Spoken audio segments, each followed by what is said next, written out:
Mike Bartos, welcome to the show. Hey, thank you for having me. So tell me about yourself. What do you do out in Youngstown? Well, we have two businesses in Youngstown. We have our gym, which is PSD Athletic Performance. It's predominantly junior high, high school age kids. That's always been the population that I've been drawn to as far as training. I kind of like it because they're a sponge. Yeah, You know, right. they soak up training quickly, but also at that age, there's not a lot of bad habits because there are no habits, and I think that's just a really fun population, and especially getting people at a young age as early as seventh grade, and we have that experience just with the time we've been open now, where see some of these people that are graduating from college and doing amazing things with their life. So as far as with the gym, it's primarily junior high, high school age kids. I do have some general fitness clients that are a little bit older, but it's mostly young kids. And then we have our equipment business, which is mbpowercenter.com. And through that business, we have a line of, it's probably somewhere around 15 unique products right now that we Pretty sell. stuff, man. That Really pretty stuff. Thank you very much. And they're all products that we've invented. Most of them, a couple of them are a little bit more standard pieces, but through that business, we're going to continue just keep pushing forward, coming up with good ideas. We have about 5 things right now that are 75% done, and so that's kind of the nature, I think, of being a small business that's going the route of being more innovative than rather making traditional pieces. Is these new things pop up and you could say, hey, let's get it done in a month, and then that turns into 2 years pretty quickly. Right, yeah. That's the thing when you're trying to be creative and get some of this stuff out, and you want to get it out immediately. Oh, this is a cool idea, and you try to get it out, and It never works that way. Right, I mean, yeah. even going back to when we originally, like, our first piece we made was our stone. The stone is steel. Stone is steel. Right, Our which is adjustable, famous now, yeah. our adjustable stone. And so I had this initial idea, and I was like, oh man, this is going to be really easy to make. And that was the initial impression of this. And so I started calling people around, and at the time, this was going back maybe close to 6 years ago now, 6.5 years when I first had the idea. And I had no experience with steel and no experience in fabrication. So I start calling people, and I'm like, hey, do you have the ability to form a hemisphere? And people are just laughing at me on the phone, so I knew absolutely nothing. So there was definitely a steep learning curve because I was getting laughed at quite a bit when I was making phone calls. But they couldn't do that. No, Yeah. and so these are companies, that's a unique process to Right. be able to do this. Right. And then a lot of the companies that did have the ability to do it kind of blew us off because I don't think they saw the potential to do really much business with us. And so that was a heck of a process. I still have the numbers burned into my head, but it was the company number 611 that we contacted that was actually able to Wow. make us our hemisphere. So, Jesus. that was about probably a solid 2-year process of just, Yeah. I mean, like, she's a nurse and I have the gym, but every minute that I wasn't at the gym, I was making phone calls, trying to find how we were going to do this. And I tend to have a pretty obsessive personality. And, I've been like that almost my entire life. Whatever I do, I'm single-minded into it. I don't think I've ever been talented enough to have any success without being that way. Sure, yeah. And I so, get that. so that kind of started that process. But I tell you what, that was a perception change for me, where I started to realize, like, man, making things is hard. And then after we did have the ability to actually start forming these hemispheres and doing all of this, you make the first one and it breaks, you make the next one, it breaks, make the next one, it breaks. And then you start saying, well, what are these changes we need to make? And I think that's the really cool part, is when you start to realize, hey, as much as I would like to get it out there quickly, and as much as I would like to just be able to push stuff out and all that, that's not the way this is ever going to work. Right, yeah. And it's always going to be a slow process. And so with the equipment side, we have I guess, come back to the original question, the two businesses, which are the gym and the equipment business, and it works out nice because I kind of split time equally between the two. It makes for long days, but it also makes for two totally different experiences. Sure. During my day. So it's not like, if generally during the week I work 15 or 16-hour days, which, you being a business owner, you could relate to. And but really, it's not like I don't ever really feel like I'm working all that much, because I'm only really investing about 40 hours a week into each. Sure. So I feel like I have normal job, Yeah. because the amount of work I get done in each is just about what a person would get done in a normal work week. Yeah. And I'm guessing your Stone of Steel is probably your most popular product right now. I mean, you see those everywhere. Yeah, the stone is steel, but I tell you, some of our our pieces that are more general training, like we sell a pretty high amount of our PR platform, which is our band Yeah, platform. I was looking at that today. And we have some other things. I think we have some pieces that when I have conversations, and one thing I'm always open to is I love talking training, and I actually want people to call me like about our products, Right. like some things like our contrast platform and other things like that we sell, because we have people that are really successful and really smart people, and I don't know if it's maybe a lack of explanation on my part, but they'll come to the gym or they'll have a phone call with me and they go, oh, I know how I'm going to implement that now, and it clicks for them, and then they get it and they make a lot of progress using it. But overall, the Stone does sell, but some of our training accessories are catching up pretty quickly. Well, talk about the one you brought today, the railroad tie, or the I-beam. The I-beam, right? Yeah. So, I started powerlifting when I was young, and I guess even before that, I just started off as a kid that was just trying to lose weight. I was a really big kid, about 260 pounds in 7th grade, and really overweight. And I started high school off at 140 pounds, so I made this big weight loss journey early off, with no coaching or no anything, just doing more and eating less. But when I was a young kid, I didn't have access to tons of equipment. Fortunately, my family, we had a power rack down in the basement, and there was a bench and just like one single cable pulley machine, and then you had to kind of get creative from there. So a lot of the training was really bare bones basic. I look at it and I would say things like, now German volume training, 10 by 10 and things like that. And that was things that before I was going on the internet, before I was reading magazines, I intuitively would be like, what's hard? Sure. Well, squatting for 100 reps is hard. Right. And so I would just say, okay, I'm going to do 10 sets of 10. Yeah. And started growing like a weed. But for pull-ups, I would always do pull-ups on the I-beam in my parents' basement when I was a young kid, and just like hundreds of them, and you're just a young maniac, and you say, what am I going to do? I'm just going to do an hour of pull-ups until your hands are bloody. And so one thing that I never had an issue with when I was younger and in powerlifting was I never had any grip issues. And I went from when I was a young boy, I was like 14 to where typical kid, 185 pound deadlift at 14 years old, and then I ended up deadlifting over 700 pounds at 17 years old. Wow. So I got strong pretty quick. Yeah. And never had an issue with grip. As a 231 guy, was well into the 400 pounds each hand on a farmer's carry for 50 feet. And then as this obsession came about with making this equipment, I kind of had to put training on the back burner for a little while because there just wasn't enough time. I was still training a couple times a week, but with not as much focus. Sure. And then I got back into the gym, and I was missing grip on deadlifts at 675. All new experience for you. Yeah, and it was just like, man, I wasn't missing grip on this when I was 17 years old. Why am I missing grip? And so I went back and I said, well, what were some of the things I did when I was young? And one of them was just a shit ton of pull-ups on that I-beam. And so we don't have an I-beam at the gym, so we got a piece of one and cut one off. And so we started using it on pull-downs and rows and all kind of accessory movements. And from there, I went from, I pulled it was like a 675 and I missed a 705, I believe it was, on grip. And within 7 months, I doubled 780 with no grip issue. Yeah. And then, and right now my hands, I did an 830 with, it was sort of elevated 1 inch off the ground. So it was like a 10 inch high pull.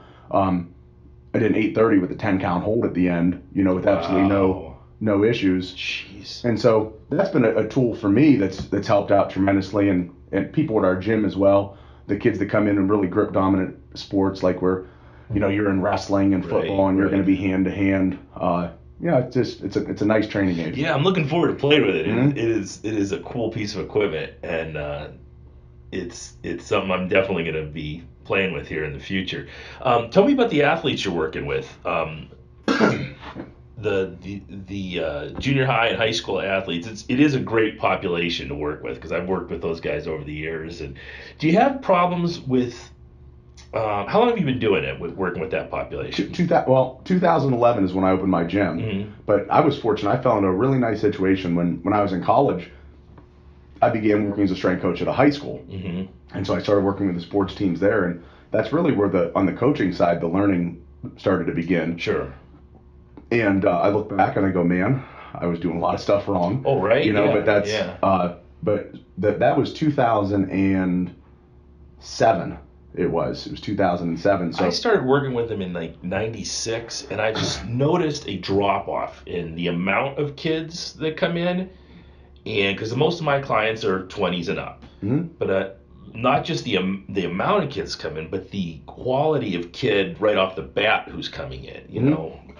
I would say you mean physically? Yeah. Okay. Yeah. Yeah, I would say that the I would agree to a large extent with that. I have a lot of kids, and I've always had a lot of kids that have come in kind of in a bad physical place. Mm, You know, I mean, 15 years old and you can't do a push-up. right. That's a rough position to be in, Yeah. especially if you're competing athletically. And I think sometimes when I talk with these kids, there has to be a distinction made that just because you can't do a push-up doesn't make you a bad person. Sure. You know what I Yeah. mean? I think sometimes when kids come into gyms, they have a tendency to get nervous if they're behind a little bit physically, because they think some way or another they're going to come in there and they're now less than. Yeah. Right. And but yeah, I agree with that to a large extent. I see a lot of kids that come in that just physically they're not very calloused, and they haven't been through a whole lot. I have, I guess maybe a couple theories as of why, but overall I've seen that. I've also seen a little bit of a tendency with kids that have come in, and I'm speaking about maybe like the very far end of the spectrum, because probably 90 to 95% of the kids that come into my gym are the regulars. Yeah. The kids that are there every day. My regulars have behaved the same since day one. Yeah. They show up every day, they work, they do what they're supposed to do, they go home and come back again in a day and do it all over again. But merely with the far extremes of kids, I have seen a tendency for kids to be a little bit less willing to compete. Mm-hmm. Almost in a sense where I like doing competitions with kids at the end of the day. I think it's a good building thing for them. Sure. And I could think back to when I started my gym. I had a group of kids that if they lost at something, they were actually angry at the end of it, and I was happy that they were angry. Yeah. And I've seen kids now that they get uncomfortable and they stop and they kind of laugh.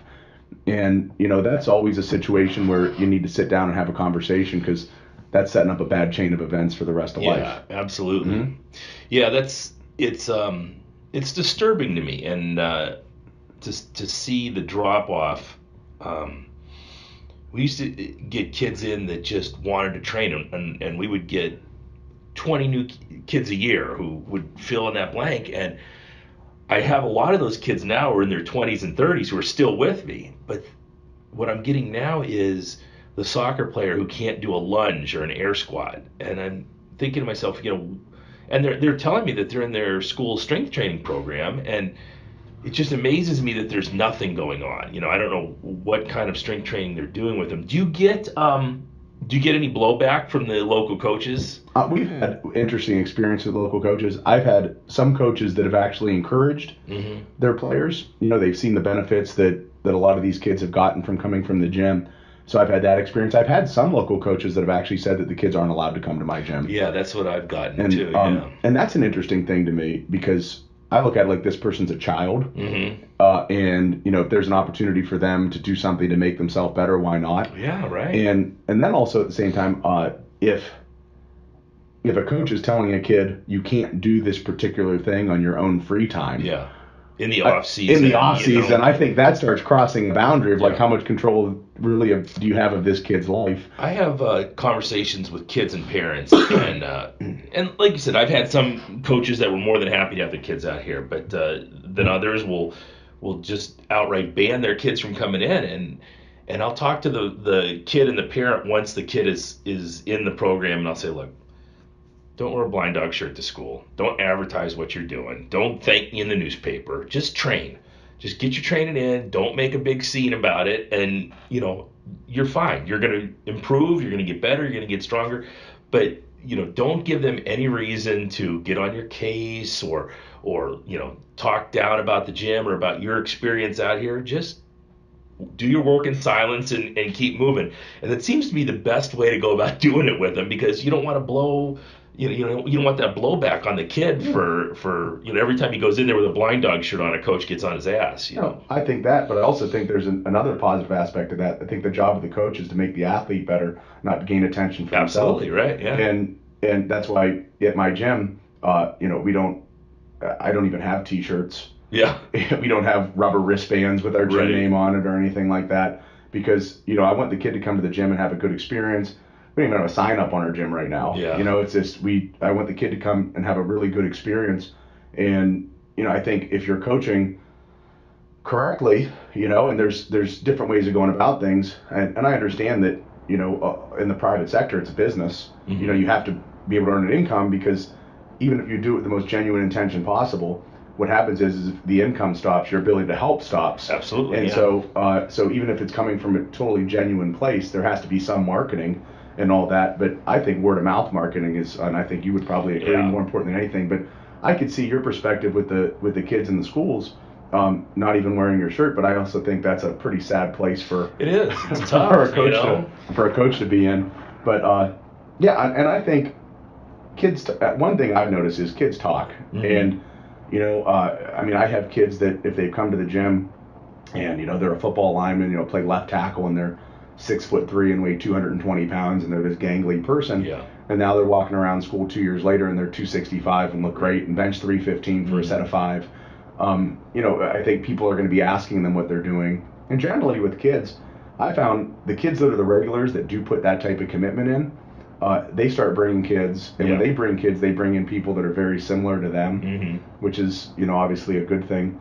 But yeah, I think I've rarely spoken to a gym owner that owns a gym like we own, where they haven't faced some blowback Right. from a local coach. And I think having an open mind is important. And I mean, heck, if the coach came to me, and I've had coaches that have come to me and been like, hey, here's our lifting program, is there anything that you think we should be doing differently? And I'm like, man, that's really cool. Yeah, because sure.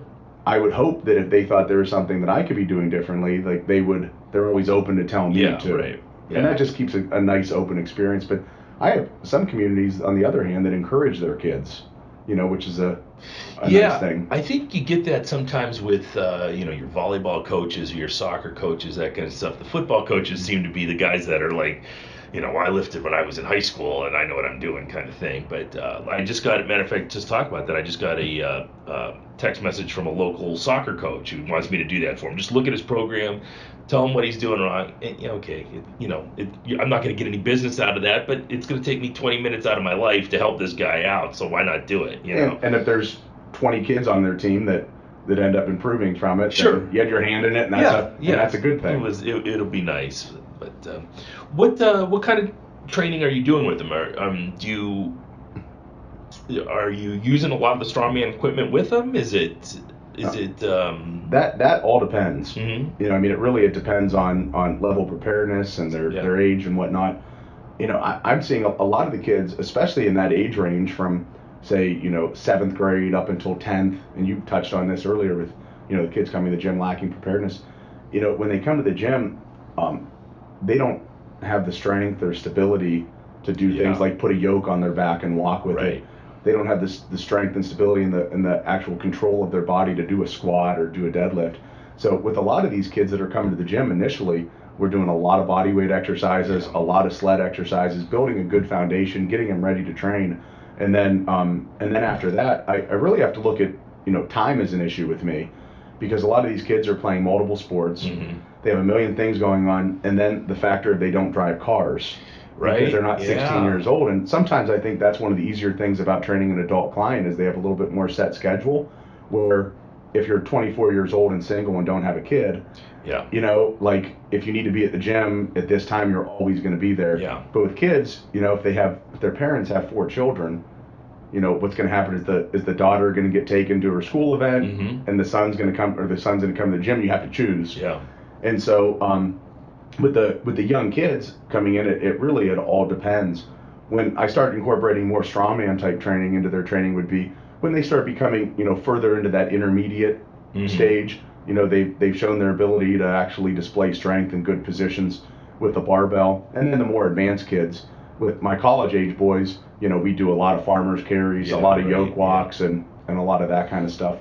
But really with there's a spectrum of just that beginner, intermediate, and advanced, and it's all going to depend. And then you could break that down even further within those kids, because if you get an advanced kid who, has really bad shoulder mobility and, really bad thoracic mobility, we're probably not going to start throwing a log overhead. Yeah, right. So it depends individual to individual, and I tend to train kids in small groups, for a couple reasons, but and the most being, I think, is when you put young kids into a small group, they're going to be more competitive, generally. And I think that was a lesson that I learned is, like, I train by myself a lot in the mornings, and it just, it works out best for my schedule. So I could go to the gym at 6:45 and feel exactly the same way about lifting as if it was 5 p.m. and there were 40 people there. Right. And once I started to realize, like, hey, not everybody comes to the gym feeling that way. For a lot of these kids, this is just the requirement of their sport. Putting these kids into small groups, it really helps in the competitive side. But even when I have 4 kids in, a lot of times they may be doing some of the similar things at the same time, but some things might not be appropriate for them. So, especially when they get into accessory movements, they get thrown in different directions, and, they might all squat together, but that might be the only thing they do together that day. And I think that's kind of a mistake that people make in a group is, why are you going to put all this attention in a particular area for someone if that's already their strength and it's somebody else's weakness? Yeah. We have a girl in here right now who, swimmer, and I don't know how the levels of swimmers, everyone seems to be a state caliber swimmer. Maybe she is, maybe she isn't. I don't understand that stuff. But they brought her in. She's 13 years old, and what I'm seeing is absolutely nothing on the back of her skeleton. I mean, there's no upper back, there's no butt, there's no hamstrings, her shoulders loop forward. So all we've been doing for the last month and a half is getting her head up and her shoulders back, doing. But like you said, we'll be in a program where it's a lower body day, and we'll do some hamstring work with her and everything. But while the rest of the people are doing their auxiliaries for lower body, she's back in the corner doing tear parts and face pulls and, trying to pull those shoulder blades back. So, yeah, I get that. You definitely have to work these people through their weaknesses. But I like putting them in small groups, because you're right. It absolutely does kind of spark a little competitive juices for them that maybe aren't there all the time. Absolutely. And even another thing is when we have kids that are maybe our more advanced kids, they're college age, and they've been training with me from 8th grade or 9th grade, and now they're 5 or 6 years into the gym. I really like getting an environment where, not all the time, but every now and then, they come in and they train with me and Zach, my training partner. Zach's a really strong kid. He squatted 843 in the second meet at 242. And Julie, my wife here, is sitting next to us. She may be. Julie is quietly sitting in the corner. She's quiet. She's already. I'm trying to find a way to bring her into this, even though she doesn't want it. But she's been training for a couple of years now, but and she's getting stronger quick, but a very, very hard worker and focused person. And I think sometimes getting those kids that are a little bit more advanced and bringing them in, even if they're doing different things, bringing them at the same time as us older kids. I've had people that have made the comment to me before, like, occasionally I'll train in the evening.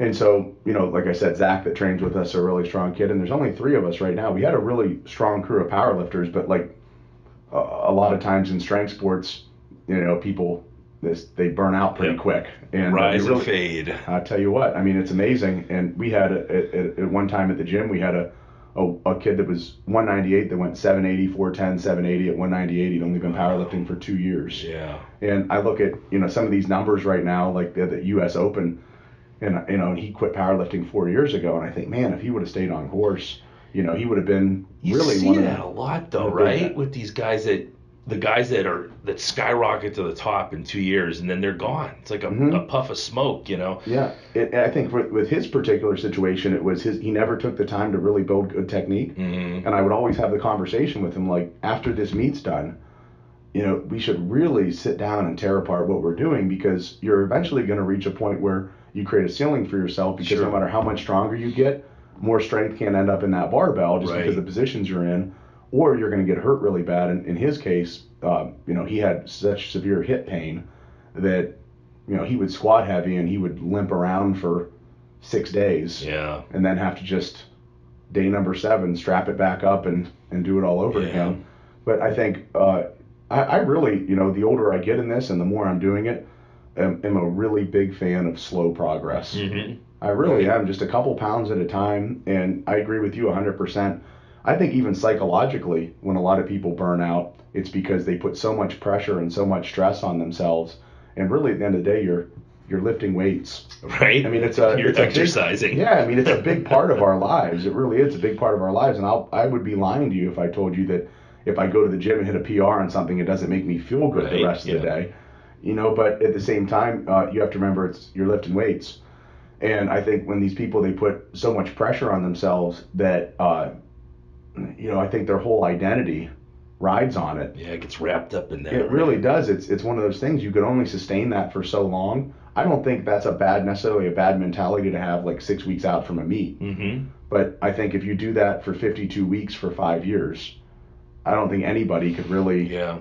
Nobody could sustain that well unless you're just a mental giant. Or you see, especially the young kids getting, through the roof red zone psyched up before these attempts, every week. Mm-hmm. And it's like, I could see being at some major competition and getting myself to that point, but I think that stresses you out so much, and you get less and less.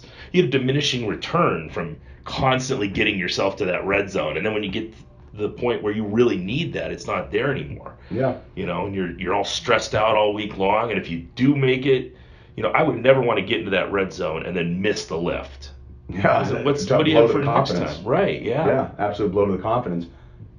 And I agree with that, and I think that I could speak on that from personal experience when I was younger, because almost psychotic every training session. Right. Yeah. Where right now I'm a cup of coffee 30 minutes before and then go and train. Mm-hmm. And I was at a point where even in my late teenage years and early 20s, where it was like 3 scoops of pre-workout, right. like headphones as loud as I possibly could, pulling a 225 warm up like it was a max, as fast as I could. The Pete Rubish style. Oh, yeah.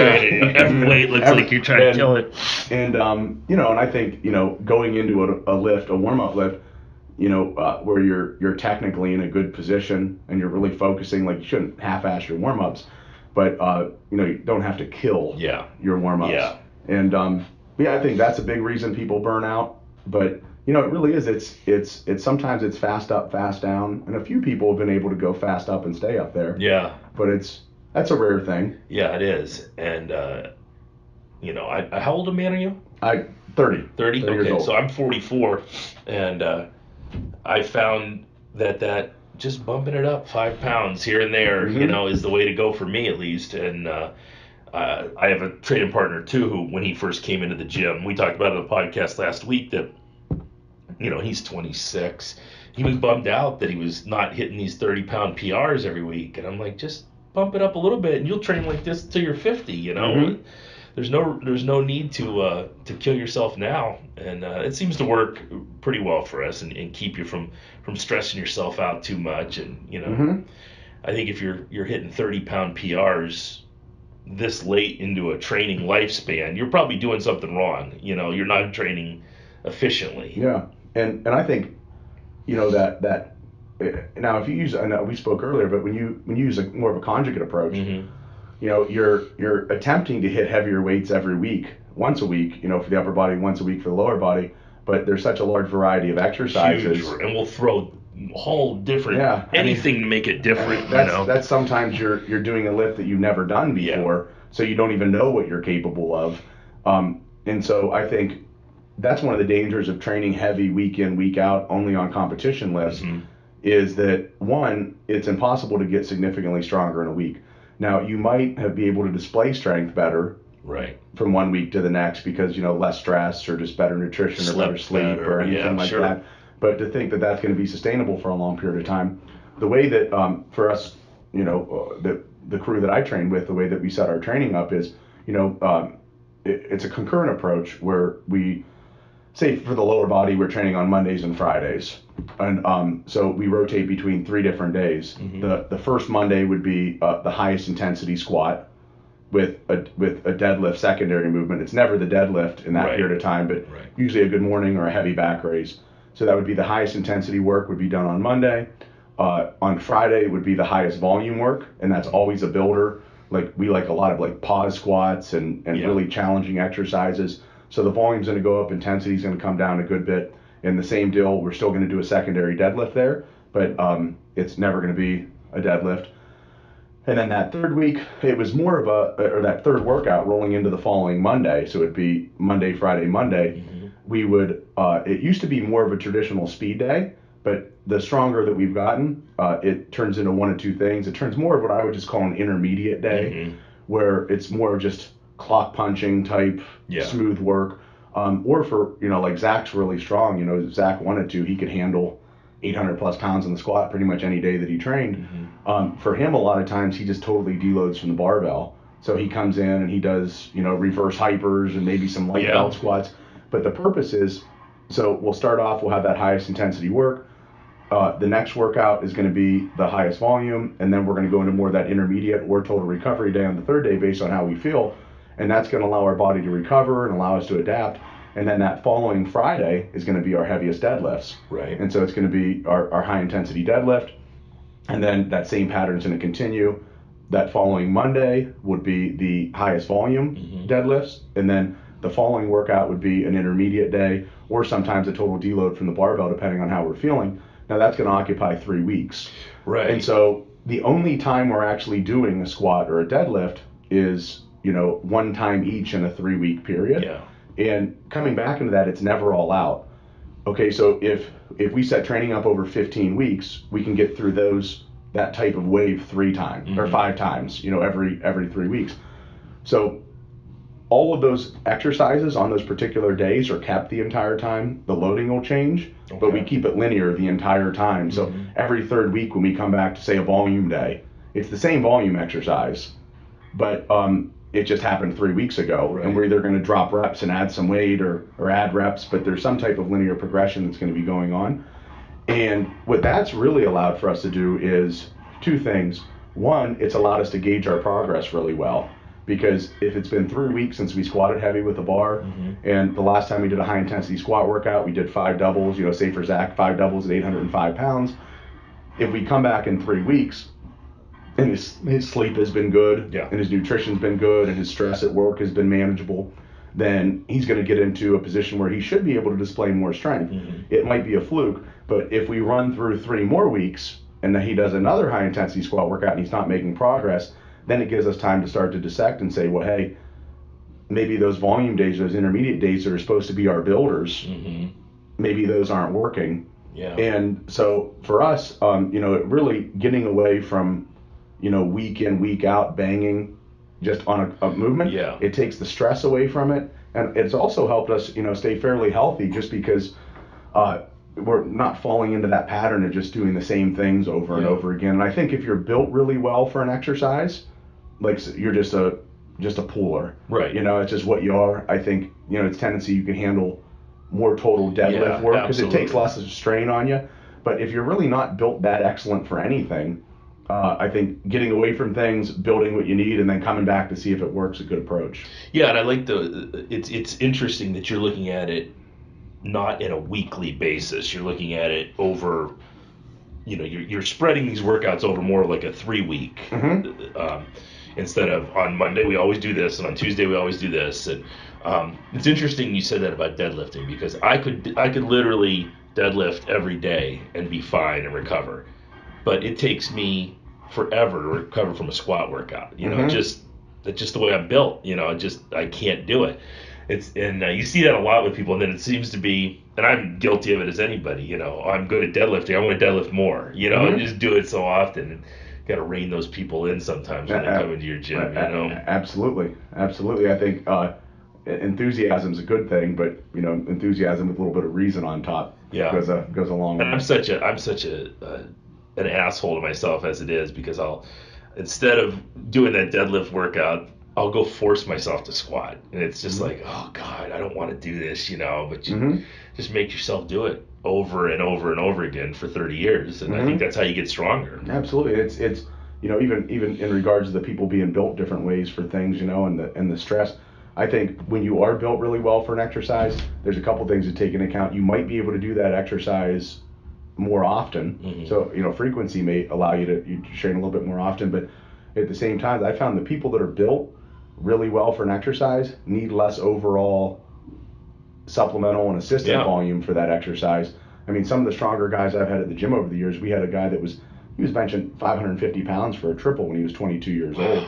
And, he had just, if you looked at, my wife's sitting right here, she'll tell you, like, he was... She won't tell you. She's not saying it. She's not saying it, but maybe when the podcast gets over, she'll tell you. But this kid was unbelievable. I watched him incline bench 120-pound dumbbells for 2 sets of 40. Wow, yeah. And when you think about 2 sets of 40, 120-pound dumbbells is just unbelievable. Just a really, really strong kid. And, he would bench. He would do a couple sets of face pulls, a couple sets of tricep extensions, and go home. Yeah. And that's just what he did. He didn't do any other supplemental work, no other assistance work.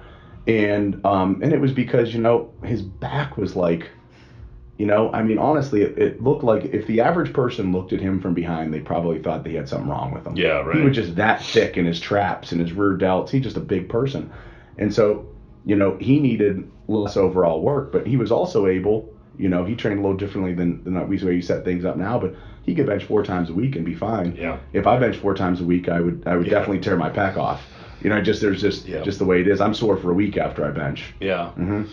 Well, let's look at our we've got a common friend in Sean Shoemaker. Yeah, great guy. Look at that crazy motherfucker. Mm-hmm. And I don't know. So from week to week, he's hurt, but he still deadlifts 800. What do you do? 850, I think. 850 or 848 the or Arnold. Like that. So you look at him. He's got kind of low sloping shoulders, super long arms. Although he claims his arms are not longer than anybody else's. Okay. He's lying. Yeah. Right. Sean's a really great guy. His gym's actually like 5 minutes away from mine. It's like a mile away from you. Yeah, he's really, really close. And that's always a cool experience because every now and then there's like, just for some reason, which I don't know, you can't train everybody in an area. Sure. Yeah. Like I want to talk to local gym owners because I think local gym owners are the people that in your area, the ones that share the common interest you have. Yeah. So sometimes they can be really good friends. Yeah. And but Sean's just a really good guy. I've had nothing but good experiences with him. But if he is listening to this, I'd like to put my arm up next to his and see who's longer. I also cringe every time he deadlifts with the way his back, the upper back. Now his lower back's locked in. Yeah. That upper back rounds on him. And I tell you, he was putting videos up leading up to the Arnold, and I will always look at all of his stuff. And he was like, he was like 800 pounds or something, I think, or 805. And he's like, this is going to be my opener. And it looked like the hardest third attempt I've ever seen in my life. And but they all look like that. They all look like that. And, this is going to be his opener. And I actually thought to myself, I was like, man, like, obviously I'm hoping for the best for him because I like him. But that might be his opener and that might be it. Yeah. Because it was pretty dang slow. I think when I went over to his gym, I told him this. It's not like, and then when he went to the Arnold, it's like 50 more pounds on the bar, which is impressive. I think with Sean, I told him, I tell you what, man, he's super gifted at that, picking weight up off the ground. I think if Sean packed on, 25, 30 pounds of muscle, he'd be a guy that's pulling, because I think he weighs 240 right now. Yeah. Yeah, I truly believe that if he ate himself up to 280, 282, where all he had to do was a real easy water cut and make 275. I think Sean could be in contention to pull an all-time world record at that weight, which is, I believe, the all-time world record 275 is 915 right now. And I don't see why not. Yeah. Because he's a pretty, he'll tell you he's overweight. He's mentioned to me a couple times, I feel like I'm getting too fat. And I'm like, where? Right. Yeah. You're pretty dang lean. He's so funny. He came to we have this Memorial Day competition every year where it's just all for fun, and we get in groups, and it's charity events. We give the money to charity, but it's a max log, a max deadlift, and max Atlas stone. And last year he came out to it, and I'm watching him deadlift. I had gotten a blood clot in my leg, so I was out for that. So I'm just watching him lift, and he pulls like 750. He goes up and he pulls 785, and it was tough, but he probably had more than the tank. And he came up to me and he said, "How'd that look?" I go, "Man, I think you got 800 in you." And he goes, That wasn't 800? Yeah. No, it's 785. Yeah. He's like, oh, man. Yeah. So then he Didn't even know. Yeah, he Yeah. jumped up. I was like, how do you not know it's Yeah. not 800 pounds? You're Uh-huh. going for your PR. It ended up being a PR. He hadn't pulled 785 either, but he thought he was pulling 800 and didn't quite get it. No, I think Sean, you know, and he might not even know this, but I had a conversation with him in the gym maybe about 2 months back, and it was actually a good experience for me because I have a tendency to think about things, you know, as far as training a whole lot. Yeah. And I think even fall into that maybe paralysis by analysis where I'm like, you know, should I do this or shouldn't I do this? And you know, and that's just I think maybe my personality. But I talked to Sean shortly after the Arnold, and I was talking about his training leading up to the Arnold, and I go to him. I was like, so you know, how'd you set things up? Like, you know, and he purchased a PR platform for us, and we were dropping it off, and he goes, well, you know, I figured if I could pull 800, I think he said 3 weeks maybe. He's like, I figured if I could just pull 800 3 weeks in a row, then that's what I would open up with. And so I was just, you know, just pulling heavy once a week. On my other day, if I felt like the weight was a little slow off the ground, I'd do some leg presses the other day to help leg drive off the ground. He said, but you know, I was just pulling heavy once a week. And I was like, man, you know, like maybe someone out there in the world might be critical of like, oh, that doesn't sound like too well thought out of a plan. But he pulls 850 at 242, so maybe we can learn something from Sean. And I think, you know, the mindset to just kind of like doggedly attack weights week in and week out to where with him put a little bit more weight on the bar and say to yourself, the most important thing is that I'm going in, there's going to be more weight, and I'm going to go in with a bunch of focus, and I have a plan. And then even on top of that plan, I think the most important thing about programming that people don't talk about very often is believing in it, which I think is sometimes more powerful than even having a great program. Absolutely. And so there's just a benefit of putting in hard work. Oh, absolutely. And if you know, one thing I think is you know, I've never been the best at anything, but I've always really enjoyed working hard. And I think a lot of people don't really understand how hard they could push themselves. You know, until they get put in a position where they're forced to push themselves that hard. And then it's going to be really uncomfortable for a while. But then after a while, I think when you're used to pushing yourself like that, it would probably be more uncomfortable not to push yourself that way. I agree 100%. Where it's like, you know, if you know you could have done something and you chose not to, it beats you up all day. Now, sometimes that means you made a good decision. You know, you were a little bit sore, a little bit beat up or something. But, you know, the value of hard work. And I think, you know, when you look at the strength community right now, you know, you look at I mean, we live in an amazing time. I mean, with the numbers that people are hitting in powerlifting and what's going on in the strongman community right now is incredible. And I think, you know, people are really back to, like, people look great. There's a lot of muscle on them. You see world record holders, you know, squatting for sets of 12. You know, and it's like, and just busting their ass. And I think, you know, as generally the strength community got away from that for a little while. And I think a lot of the big numbers could be attributed to a few different things, but I think one of the main things it could be attributed to is just people getting back to training very, very hard. Yeah, I think, and I'll probably take some heat from this, I think geared powerlifting was one of the worst things to happen to the strength community in general. And the reason I say that is you had guys eating into their gear.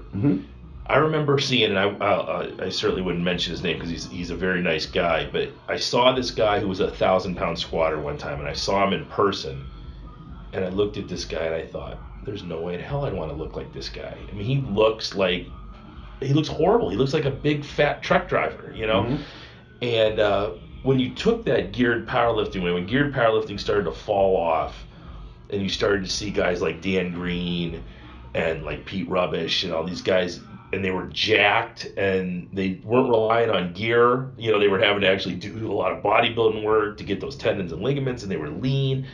And then I think the other thing that helped was, believe it or not, was like Instagram, because, you know, like he's probably out there training right now. I've got a kid in here. His name is Jonathan Kordaleski, and he's lifted a 350-pound Atlas stone. Kid probably weighs 170 pounds. He has no business being able to lift a 350-pound Atlas stone. You know, he's only been training a couple years, but he saw everybody else in the gym doing it, and he said, well, I can do that. If they can do that, why can't I do that? And I think with like Instagram, you see these guys who see Dan Green pulling 900 pounds and they go, well, if he can do it, why can't I do it? You know, when I was coming up, you had Dan Wolber. That was it. He was the only guy pulling 900 pounds. 900 when he was young, what, 20 years old? Yeah, and I've never seen a video of him do it, you know. Mm-hmm. But now you see these guys all over the place pulling 900 pounds, and I think these kids go, well, I can do that. It's just 300 more pounds than I'm doing now, you know. Yeah, you hit the nail on the head, something that I think about often. I think there's a couple of downsides of social media, you know, we can discuss maybe after this, but the plus side is, you know, I really enjoy this story, but Zach, that Machuga that I told you about, that's our training partner, is a wonderful kid, super smart, a really hard worker, and, you know, he's going to do a lot of good things in his life, but his first meet, he squatted 804. And, you know, like, come on, man, you weighed in at 232 pounds. Oh, yeah. Like, you've been training 5 months for powerlifting. You It's know, amazing. you were an average athlete that played, you know, very, very small Division III football. You know, just a solid Division III football player, not even a great guy. And you come into the gym. You know, when he came into the gym, I think he squatted 535 for 6 or 535 for 7. You know, and then like 4 months later, he squats 804 in a USPA meet. Yeah. And he got in the car, and we're driving back home. And I was like, hey, like, good job today, man. You know, talked to him for a little bit, and just, you know, we talked about some things that we needed to work on technically and a couple things that we're going to change with his training. And he was like, I don't even think this is like top 15. and I was like, I don't know, man. I didn't look. Yeah. He's like, yeah, I don't know. I don't know. I got to get a lot better. Yeah. And that was his reaction to an 804. Like, I think back, you know, I've loved training and stuff for a while, but I remember in 2006, I don't know if you remember New England Record Breakers, one of the first big raw meets, you know, and I still remember the gear came off, and, you know, Brian Siders, who no doubt that if Brian trained, you know, exclusively raw, he would have hit something big, because he was an explosive dude and just an absolute freak, made everything look easy. I think he squatted 782. I think Donnie Thompson, I think he squatted 826 but missed on depth. Yeah. You know, and so he maybe squatted 804 or something like that. But that was like the biggest squat of the meet, and people were astonished by that. And then later on, guys like Scott Weech came along, and I think he squatted 826 in that 100% raw organization. I had a chance to meet him down at Strongman show in Florida. He's still a really strong guy. But you know, when you look at how far things have come, I think what we just mentioned with Zach does come into play. You know, you have people that come in and, like, you're a 23-year-old that weighs 232 pounds, you know, competing as a light 242, and you don't think 804 is that good. Right. It's a crazy time. Yeah. You know, I don't think that time exists now, but it's never existed before. Yeah. And it's that perception. And if you come in, you know, I think that's a good thing, because I think if you come into a gym and, you know, you squat, say, 600 pounds, you know, anyone that could, even if you could squat 600 pounds, you're a strong guy. Absolutely. I mean, there's no doubt about it. You are a strong human being if you could take 600 below parallel and stand up. I don't even care if you weigh 300 pounds. Like, you're a strong guy. But if you come in and you squat 600 and you think you're stronger than you are, you're never going to squat 8. Yep. You know, and it's the guy that gets in the car after squatting 804 and says, I don't even think I'm top 15. You know, he'll be the one that squats 900. And that's just the way it goes. Yeah, when I was on the circuit and I was a pro Highland Games athlete, that was it was one of those things where people would talk about how strong I was, and I would go, man, I know strong. You know, I see strong every friggin' weekend, and I'm not strong. And I had one of these personalities when I was throwing where I just didn't like anybody, you know, so I was constantly, you know, I would hear about some guy doing something in the weight room, and I would have to go out and try it. You know, I have to, you know, try to beat that. And that's what spurred me on. And I think you get that with Instagram now is you see these guys, and, you know, they see the girls especially. I mean, all these girls deadlifting 5 and now getting close to 600 pounds. Everybody.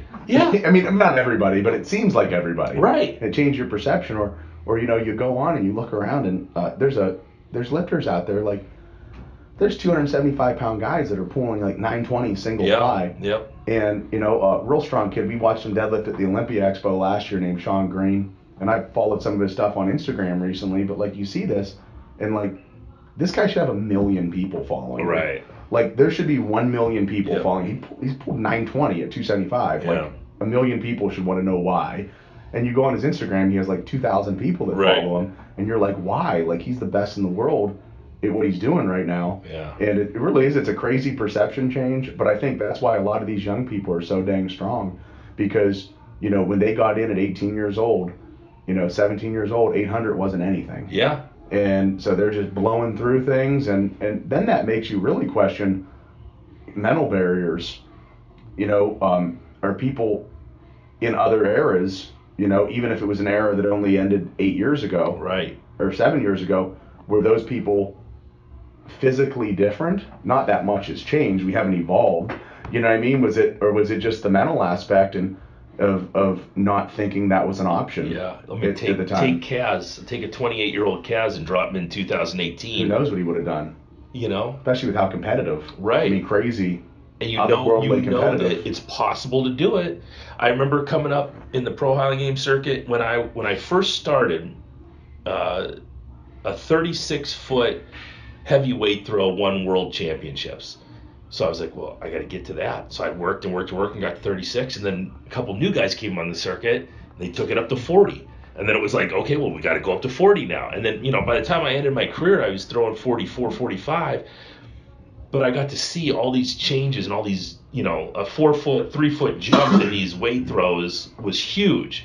So I got to go through, because I had a career of 22 years total, 17 as a pro. So I got to see this wave of guys come in and just take these records up higher and higher and higher. And it was amazing to watch. And I think if you, like we talked about, if you can stick around long enough and see guys break records and you just keep chasing them, I think that's the best way to go about doing it. But it would be really interesting to take a Kaz or an Ed Cohen and drop them into 2018 as a youngster and see what they.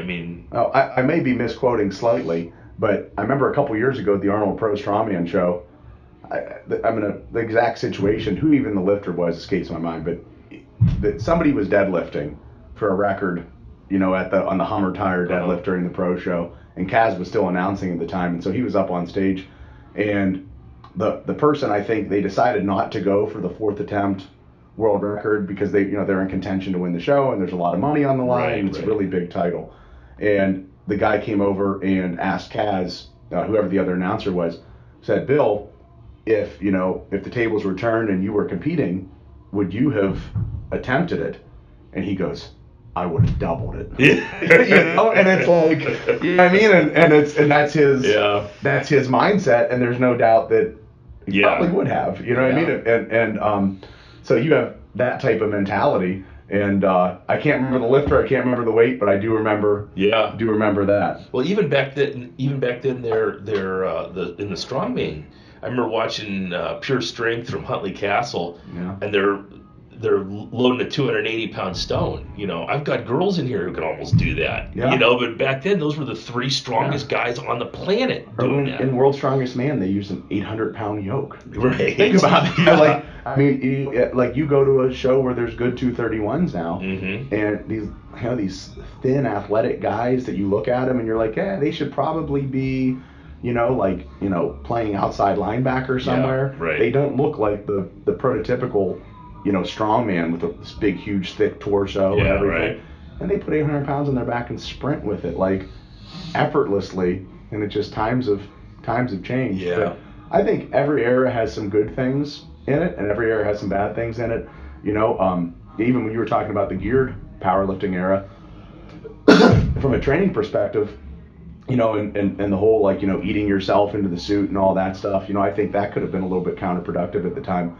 But there were some cool things about that era. And did you compete in that? Never did geared powerlifting. So no. I did some geared powerlifting when I was young, like high school age, and that's just what was around at the time. Yeah, for a while that was all there was around. That was no it. Choice. And so I bumped into some really good people. I trained with the guy. He had the biggest masters bench of all time. He did it single ply, but he benched 826. Yeah. Which is massive bench. 826 single ply is huge. And that was like 2005. So that was a while back. But really strong guy. He would do things like lay down and do dumbbell tricep extensions, 120-pound dumbbells. Which is just mind-boggling when you think about how strong his arms are. But I tell you, in that era, it was a whole different level of. I shouldn't say a whole different level. but I should say it was a different type of intensity. Mm-hmm. You know, right now, if you look at the people in powerlifting and you look at the top, like, you know, when that U.S. Open was on last week, yes, we're walking through the grocery store and I have it sitting in the cart. I'm watching every second of it, you know, and I love that stuff. You know, Yeah. World's Strongest Man's on. I'm following Yeah. every second of it online. But that era of raw powerlifting, it was a different type of insanity. Yeah. Like, you know, you show up to, like, you know, this little grungy hotel on a Saturday where the meet Right. is, and you have these people pushing themselves, you know, beyond what any normal person would do. It was a lot different than putting a belt and knee sleeves on. Yeah. You know, you have these people that it's an hour to get into your squat Right. suit correctly, and you get in there and you're like sweaty and purple. Yeah. And hanging from the rig to get your suit on. yeah, and I've had this conversation with a couple different people before, but I think in that era, one of the things that made it really cool was, and I think this is one of the things that social media has changed, is when you competed in that era, you had one chance to show everybody what you worked for. Mm-hmm. You know, and I think you could probably relate to that with the throwing and the things you've competed in. In that era, you had one opportunity. Like, so say if you trained for a meet for 16 weeks, Yeah. you know, there were no cell phone cameras, there was nothing like that. If you trained with 2 or 3 guys, they were the only ones that knew you got stronger. Yep. If you were competing like I was, just, you know, on a local level, you know, not at world championships and stuff like that, you would more than likely see a lot of the same people Mm-hmm. every time you went to a contest. And, you know, just the competitive nature of any sport, when you went back, you didn't want to be the one that didn't get better. Sure. Right. And yeah. so I think it was a different type of intensity, where when people showed up, they felt like it was this really big do or die situation, because they've just been in someone's basement for 4 months. Yeah. Right. And now they're out, and it's like, and they can't be the guy that screws up, because even if they squatted 800 in the basement, if they bomb at 730 on their opener, then nobody knows that they've done anything. Yeah. They could have been sitting on the couch for everybody knows for 4 weeks. So I think That's it was a really good point. yeah, it was a different era, like, where, and it could have possibly, you know, it could have contributed that I was a little bit younger at the time too, as a teenager. You know, everything was different then. But yeah, guys were at meets were like, it was nuts. Yeah. I mean, I can remember even at 17 years old, I was one of the stronger teenage kids everywhere I went, you know. And at 17 years old, like, people were getting on the monolift, and it's just like, don't get in someone's way. Yeah, you know, right. people were storming around. Everyone got their chair turned around facing the wall. You know, it was cool. I think that's what hooked me. Yeah. It really did. That's what hooked me into it. Is I loved that. I loved that environment. It was pretty cool. I was, and I used to see, you know, and you'd hear Louis talk about that type of environment and everything. That was never something I got into. You know, Highland Games is very friendly, and everyone is very, very friendly, and so is Strongman. And that would have pushed me away from it, because Mm-hmm. I didn't want that. But you're right. Back in the day, you saw these videos of, like, Chuck Vogelpohl, who looked like he was about ready to kill somebody every time he'd get up to the bar, you know. But again, Chuck Vogelpohl would have been a good ambassador for geared powerlifting, because the guy was jacked and Looked ripped, great. and he looked great, you know. Yeah, he was as super opposed to some strong of these all guys. around. Super strong all around guy. I'm wondering if geared powerlifting officially dies with Louis. You know, he seems to be the last bastion holding on to that, and God love him. I mean, he's done more for strength athletics than just about anybody. But I always, you know, even regarding with Louis, I always, whenever I hear anyone say negative things about the guy, as a young boy, he invited me to come down to the gym a couple times and all that. And, you know, and, like, you know, I was a young kid who was, I believe, maybe 16 the first time I went there. And I went in and left with wrist wraps and a bench shirt. Yeah, right, yeah. Like, that I didn't pay for. Yep. Just take them, you know? Yep. And so, you know, when I hear people say negative things about him, you know, it's one of those things. He has opinions. Yep. And he should have opinions. He's been around for 50 a long time. years. He's done a lot of stuff. He deserves to have an opinion. You spent a half a century in something. You should speak your mind exactly what you think. Yep. But when people say negative things about him, you know, it kind of blows my mind, because I'm like, rather than speaking negatively about him, how about learn something? Mm-hmm. Because if somebody could participate in something for 50 years and produce world records during that time, and you're saying that everything that comes out of their mouth is incorrect, Right. just because they decide to compete differently than you, you know, that's wrong. And I think that's only a select few people that would go that far. Yeah. Is saying it. But the people that do go that far, I find it to be crazy, because I mean, you see people from different walks of life. Like, I know Blaine Sumner, I saw on social media, he went and spent some time down there, and you can't get any different from West Side Barbell and, Sure. the IPF. Right, yeah. You know, it's just you absolutely cannot get any different. But that's also when you get people that get closer and closer to the top. You know, when you look at like Blaine Sumner's, you know, one of the strongest guys on the planet, and you know he's willing to go and put himself in different situations in hopes that he's going to pick one or two things up. Yeah, the way I ended up going down there is, you know, I wanted to, and I was working out with a West Side guy, and I wanted to get better at throwing, and I wasn't going to do the Olympic lifts. They weren't working for me. I didn't have mobility. I didn't have that movement, and I started, after training with Billy, who was a West Side guy, getting better at that stuff, and I went down to talk to him, and he could not have been nicer to me. And like you said, you know, left with free T-shirts, and you know, he welcomed us in and really just opened up the vault and gave us everything and answered every question we could possibly want. And I think when you get people who talk negatively about him, because you don't really hear Louis talks about how great West Side is, and they are, but you don't really hear him talking junk about people. He's not saying, "Oh, this guy's an asshole," or "This guy doesn't know what he's talking about." He just says what he thinks. He says what he thinks, and what he knows is his gym is the best in the world, and according to Louis Simmons, he's not lying. That's his opinion, and it's the opinion of a lot of people. But he's never going to be that guy who talks shit about other people. He's going to just promote his gym, and I think he believes in everything he does.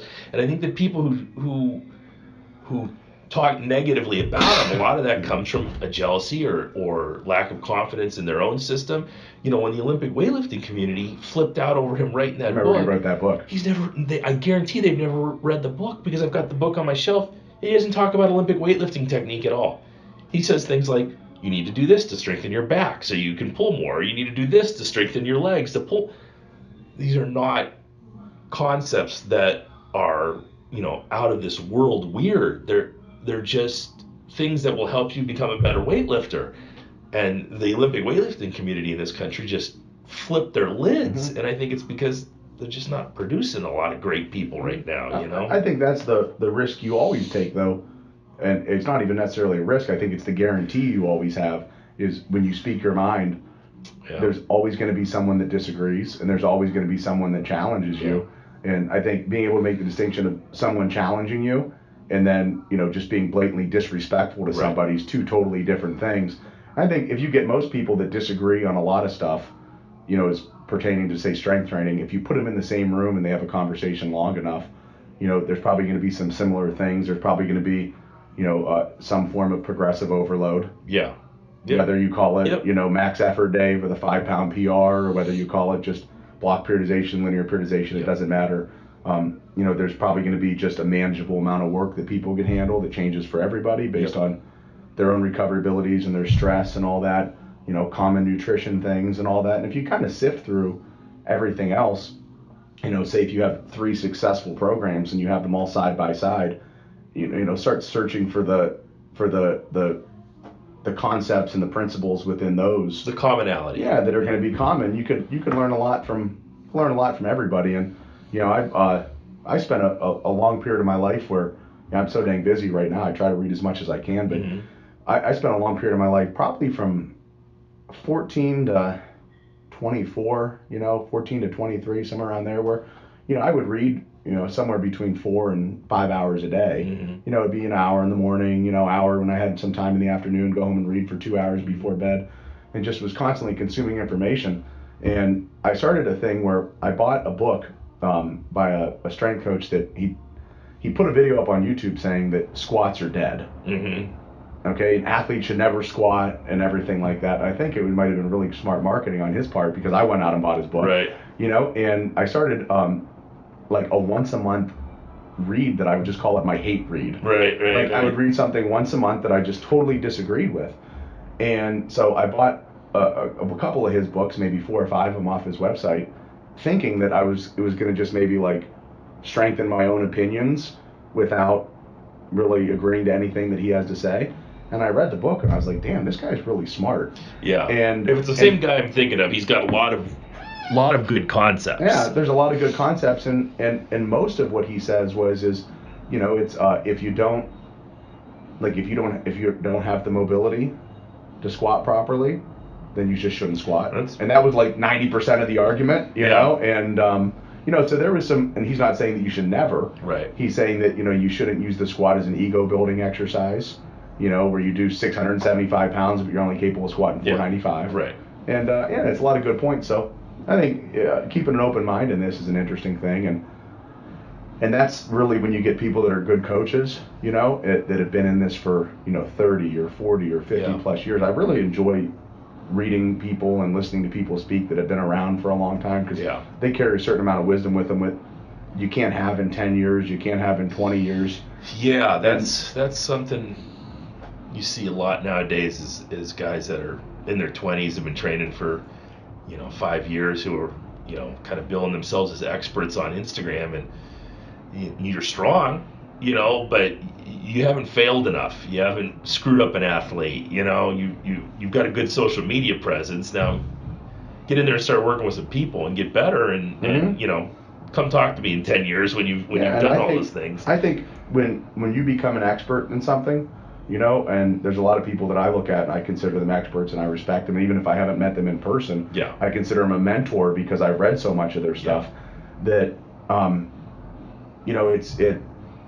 with those people, they do all have the common theme of being around for a long time, and also the common theme of, everyone else telling them they're an expert. They're not actually coming out and saying that about themselves. Right. And that's usually a pretty good way of looking at it, so I'm pretty sure if, Ed Cohen walks into a powerlifting meet, he's going to get some questions. Sure. And, he better get some questions. He better get some questions, and people better respect what he says, because he's dang good at what he does. And but nobody has to tell him, or he doesn't have to tell anybody that he's the expert. It's just generally accepted. Everybody knows it. Everybody tells him. I've never met Ed. He seems to be it's nice that we're starting to see him kind of be embraced by some of these guys on social media now. I know Matt Vincent has done a seminar with him and videoed it, and Mark Bell had done the same thing. Seems to have a great personality, and he's kind of self-depreciating, and I mean, he's the Michael Jordan of powerlifting, and if you saw him on the streets, and he sure as hell wouldn't let you know he was the Michael Jordan of powerlifting. Yeah, I only got to meet Ed once. I met him when I was 18 years old. I had a really interesting situation. I bought his book off the internet. Yep. I think the guy that used to own, I'm not sure if he owns Quads Gym anymore or not. I forget what his name was, but he owned I think 2 Quads, and then Maury Gallagher was one of his partners with writing the book. Yep. So I'm not sure whose website what it was, but I bought it off the internet, and so it just came in the day I was going down to compete at the USPF Mountaineer Cup down in West Virginia. Oh, yeah, I remember him competing down there. And so I was competing the same day. It was a big meet. Jeff, the guy that I told you about, the bench 826, he was doing the bench contest. Brian Siders competed, was just a freak, and then Cohen. And so I'm sitting there in the hotel lobby, and I hear someone go, "Hey, how you like that book?" I felt like the biggest dork kid in the world. Right. I'm sitting there reading Ed Cohen's book, and then he's over there, and he walks into the lobby as I'm reading it, and I kind of closed it and set it to the side. You didn't want to look like an idiot. But the next morning, I'm eating breakfast before the meet, and when you're a kid, you're 18 years old, things kind of have a big impact on you. And I remember he came down the elevator a little bit after me, sat down at the table for a second. He knew I was competing. Yeah. And he said, "You able to eat this morning?" And I said, "Oh, my stomach's a little upset." He goes, "I think I need to go puke. I'm nervous." And then he got up and walked away. Yeah. And he was actually, I think he was genuine when he said it, And I remember actually feeling pretty calm after that. I was like, he's nervous? Yeah. Like, he's gonna beat me by 300 pounds on the squat today, and he's nervous? Yeah.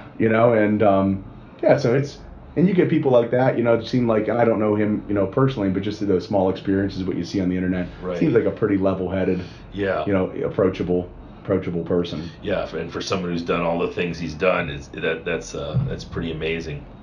So what's going on? What are you coming out with new? You got anything coming out that people should know about? Well, I'll tell you, I think I don't even know what order they're going to be coming out in. Right. We're kind of that process. We have some really cool training pieces. Yeah. And that's what I really, really love, is the training side of things. Yeah. So that's going to be the big focus right now. And to be honest with you, I don't even want to talk too much in detail about them, because there's a chance we could start talking about them, and then 18 months later they're just they're being perfected. Is still coming out. But I will say that's a big push with us right now, is coming out with things that are going to be able to help a lot of people, right? And assist a lot of people in their training, and and so that's the push. We're in a good situation right now. I'll tell you, it's the like we talked briefly before we started recording, but we have our shop and all of our fabrication.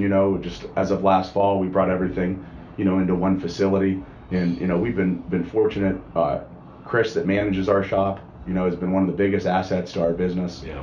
Really smart kid. I tell you, it's really cool because I have idea. He doesn't know much about training, but he's an excellent fabricator and a really intelligent person and great on a computer. And so, it's a nice experience for me to be able to have an idea or see something that I think is going to be an asset to our training at the gym, and and then maybe even asset to training for other people, and go into the shop and I draw it on a dry erase board, and we talk about it for 30 minutes, and then 4 hours later we have a 3D drawing of it, and we're making changes and everything, and that's a really big thing. So with the business, we're just going to keep pushing forward on that end, and making cool toys. Yeah, making cool things, and it's the same thing with, I think, taking a similar approach to the equipment business as you would with training. We're just trying to make one little small change at a time. Yeah. We don't ever want to turn into a business that releases 50 products a year. Yeah, I really don't have any desire for that. We have goals as far as where we would like to get to and the size we'd like to be and all that. But as far as releasing 50 or 100 things, that's what I want. And I think not in a selfish kind of way, but I like to have my hands in things where I like making a prototype, going back to the gym and using it and going, well, that's not the way I thought it was going to work. Yeah. And then going back and when we are putting things out there, they're actually an extension of the things that I was using in the gym and our athletes were using in the gym. And so I think just continuing in that direction is going to be the goal, just slow and steady. Yeah, I love it. Well, anything else you guys want to talk about? Julie, we see if we can get Julie. Julie, say anything. How about this? I'll go on. Julie doesn't talk very much, right? But Julie's a big part of our business. Yeah. Julie is a huge part of our business, and starting off the way we did, like most small businesses, and I think this is one of the reasons why I get along with business owners, because I respect the hell out of them. Is one thing with my wife is she's been on board with what we do 100%. Like beyond comprehension. Like when our business was just starting, and we had the opportunity to say sponsor shows at different places, get our products out there, let people see our stuff. She would get off a shift at the hospital at 7 a.m. She was she's actually an assistant manager on a unit right now. She just got a new job, but doing bedside nursing, she'd work 6 12s in a row so she could have a week off. Brutal, yeah. Okay, so it would start off with 72 hours of work, all midnight shift in 6 days. And then she'd jump in our truck with me at, their shift would end at 7, she'd give a report, she'd jump in the truck at 7:30, and then it was straight to California, and we would drive across the entire country, and she'd sleep in the car and all that kind of stuff, but there's never any complaining. Yeah. There's never anything like that. She's been on board with everything. And I mean, there's been times where maybe I get a little bit carried away, and she's had to put me back to reality. Yeah. Of you need to calm down and just start looking at this a little bit more logically, which I'm always thankful for. But I tell you, I can't stress enough, with her, even though Julie's not coming up with pieces of equipment and all that stuff, the amount of help that she gives to our business is unbelievable. Chances are, if you have something in our gym, the logo on it, or in your gym rather, have a piece in your gym, the logo was put on by her, all the paperwork was done by her, the emails were done by her, and and so she's been just an unbelievable help with us as we've got things going on top of her regular job and her regular career. She won't tell you about it. Wow, he had to just made some points there. Yeah, that's big points, right? No, it is, and I tell you, man, it's I tell people all the time, we're a small business, so it's like, we have Julie and then the people within our shop, but when there's only 5 people, I mean, right. we're 5 people that work a lot. Yeah. Okay, but there's 5 people involved, in producing this stuff, and producing a lot of equipment for only 5 people. I mean, we probably need to start bringing some more people in soon. But if one person has an incorrect attitude within our business, that means 20% of our business has a failing attitude. Yeah, right. And I think if you have a business that 10,000 people are involved with, and you have one person, or if you have 100 people, that have a bad attitude, you're dealing with a really small percentage. Mm-hmm. But with us, only having 5, we can't afford to have negativity. Right. We can't. It's a team. It's a team effort. We can't do any of that stuff. And for me personally, obviously with our business, one of my biggest desires is just to be able to, like, I've loved this stuff my entire life, and so one of my biggest desires is to be able to get to the end of my life and say, hey, I did make a difference in this thing that I enjoy in some capacity, and the larger capacity I can make a difference, the better. Yeah, absolutely. And so that's the biggest goal, number one. But number 2 is, like with Julie, as committed as she's been and as hard as she's worked and all the sacrifices that she's made for our business, being able to in turn in the next 5 years, 10 years, 15 years, be able to make sure that all that stuff that we've worked for comes into fruition, and we did that together. Yeah, right. Is a big motivating factor. I think I'm a visual person, and even just the thought, like, alarm clock goes off, and just the visualization of what we want together, gets me up and gets me excited to work every day. I dig it. I dig it. It's been great meeting you. Absolutely. Very nice to meet you. We appreciate that. And we will definitely do this again. I'd love to have you out. Matter of fact, what I'd like to do next time is come out to your place and check everything out. That'd be excellent. That'd be excellent. See the whole company as a whole. So yeah, that would be great. You're welcome anytime. Folks, go out and buy some equipment from Mike Bartos today. And this has been The Refined Savage. We'll see you.